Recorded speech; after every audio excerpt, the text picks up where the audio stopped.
As the exodus of migrants from Venezuela reaches a crisis point, Latin America is working out how to cope.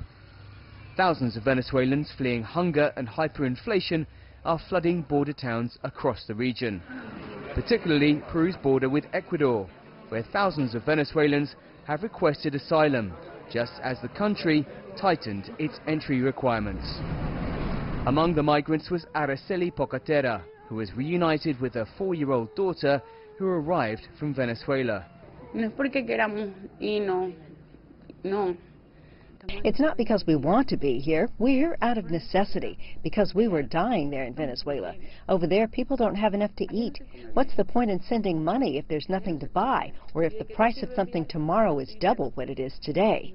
What's that? That's not a life. There's no medicine, there's no public transportation. Migration authorities from Peru, Ecuador and Colombia meet this week in Bogotá to discuss their response to the unprecedented crisis. I think the meeting in Bogotá, is promising. It's an opportunity to sit down, a little bit overdue, but it's promising. At least it's a step in the right direction to sit down and try to coordinate, harmonize policies and try to share the burden on very weak states that have few resources and have now capacity to handle these kinds of incoming refugees. More than 2 million Venezuelans have left their country since 2014. About 400,000 are already in Peru, according to official figures.